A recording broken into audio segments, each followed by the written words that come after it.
Good morning, everyone. Today, we are going to be listening to a story called Mr. Peabody's Apples, and it's actually written by a famous 80s and 90s singer, Madonna.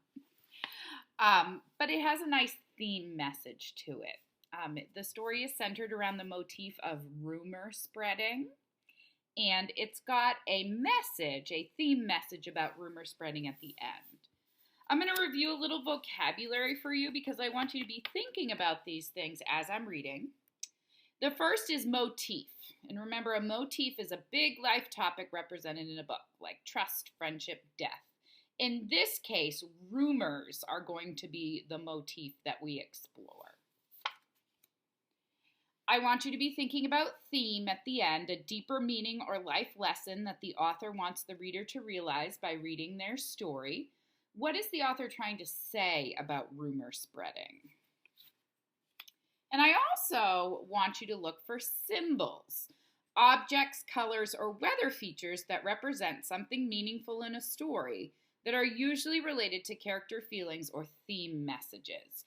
There's a pillow with feathers in this story that is a symbol for something, and I want you to see if you can figure out as I read what it represents.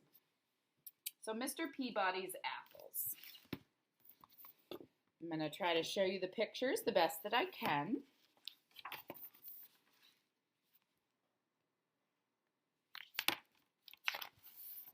Mr. Peabody's Apples by Madonna and art by Lauren Lang.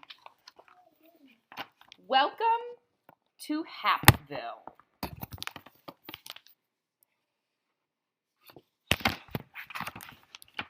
And we got a baseball game going on here. In the town of Hapville, which wasn't a very big town, Mr. Peabody was congratulating his Little League team on a great game.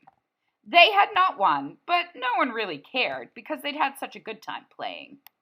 Mr. Peabody was a history teacher at the local school, and during the summer he dedicated every Saturday to organizing baseball games with other schools. Billy Little, who wasn't a very big boy, was one of Mr. Peabody's students. He loved baseball more than anything, and he thought Mr. Peabody was the greatest. After each game, Billy would always help to pick up all the bats and balls. And when they were finished, Mr. Peabody would smile and say, "Thanks, Billy. Good to see you. I'll see you next Saturday." Then he would start his long walk home along the main street of Hapville, which wasn't a very big street, waving hello to everyone he knew, and everyone would wave hello back. Along the way, he always passed Mr. Funkadelli's fruit market. Here Mr. Peabody would stop and admire Mr. Funkadelli's fresh apples. He would pick out the shiniest apple, drop it in his bag, and continue on his way. Across the street, Tommy Tittlebottom watched with curiosity as Mr. Peabody walked away with the apple. "That's strange," Tommy said to himself. "Mr. Peabody didn't pay anyone for that apple." And Tommy got on his skateboard and rushed to tell his friends. The following Saturday, Mr. Peabody's team played another game, and they lost as usual. But no one seemed to care because they'd had such a good time playing. Billy picked up the balls and bats, and Mr. Peabody set off on his walk home. He waved to everyone he knew, and they waved back. Once again, he stopped outside Mr. Funkadelli's fruit market, picked up the shiniest apple, dropped it in his bag, and continued on his way. Tommy Tittlebottom and his friends watched Mr. Peabody, and they were amazed at what they saw. Mr. Peabody had not paid for his apple. They couldn't wait to tell their friends, who told their parents, who told their neighbors, who told their friends in the town of Hapville, which isn't a very big town. The Saturday after that, Mr. Peabody was standing all alone on the baseball field, wondering where everyone was. And then he saw Billy walking toward him with a sad look on his face. "Hello, Billy. I'm glad you're here. But where's the rest of the team?" asked Mr. Peabody. Billy remained silent. "What is it, Billy?" he asked again. Billy didn't look up. "Everyone thinks you're a thief," he said to the ground. Mr. Peabody looked confused. He took off his hat and scratched his head. "Who says I'm a thief, Billy? And what did I steal?" he asked. "Tommy Tittlebottom and his friends said they saw you take an apple from Mr. Funkadeli's fruit market twice, and they said you didn't pay for them," answered Billy. "Ah," said Mr. Peabody, putting his hat back on his head. "Let's go and talk to Mr. Funkadeli about it, shall we?" And this is a great picture. You can kind of see both of them.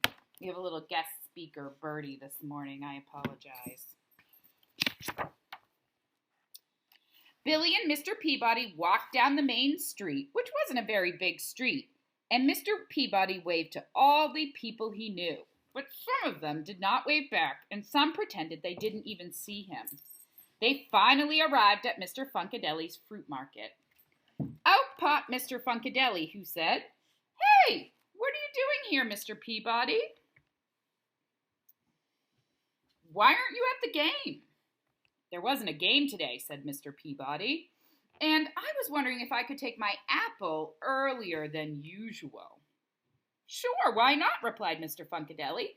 "You pay for them every Saturday morning when you pick up your milk, so you can take them whenever you like. Do you want that big shiny one, Mr. Peabody?"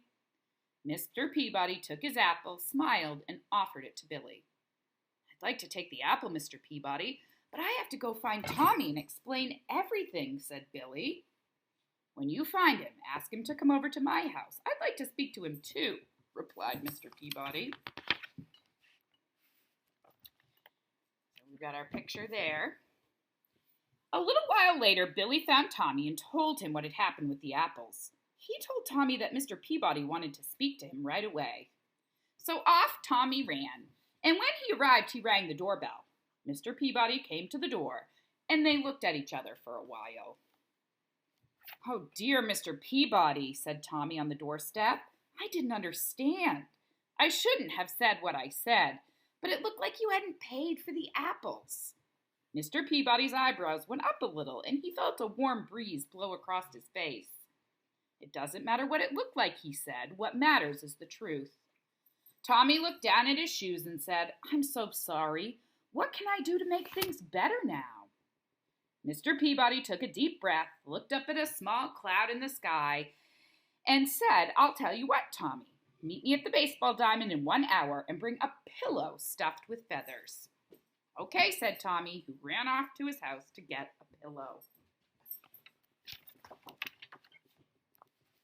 So there's Mr. Peabody and Tommy at the diamond with the pillow. So the pillow is a symbol, and I want you to be thinking about what it's representing.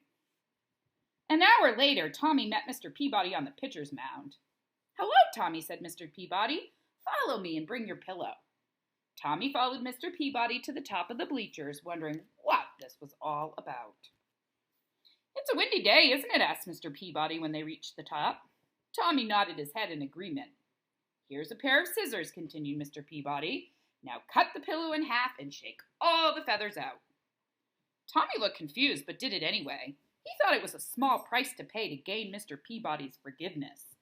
The wind carried the thousands of feathers far and wide. And this is a great picture. It's the picture on the front of the book of all the feathers. Tommy looked relieved and said, "Is that all I have to do to make things better?" "There's one more thing," said Mr. Peabody. "Now you must go and pick up all the feathers." Tommy frowned. "I don't think it's possible to pick up all the feathers," Tommy replied. "It would be just as impossible to undo the damage that you've done by spreading the rumor that I am a thief," said Mr. Peabody. "Each feather represents a person in Hapville. So the feathers symbolize all the people in Hapville that heard the rumor. And cutting the pillow and shaking it out and then trying to collect all the feathers represents the fact that Tommy's not going to be able to let everyone know that heard the rumor that it wasn't true, because his friends told their friends, and his friends told their neighbors, who told their neighbors, who told their neighbors. And you can see that the millions of people that could hear about a rumor would never be able to know or be contacted by Tommy to figure out that it wasn't true. There was a long pause as Tommy began to understand what Mr. Peabody was saying. Finally, he said, I guess I have a lot of work ahead of me.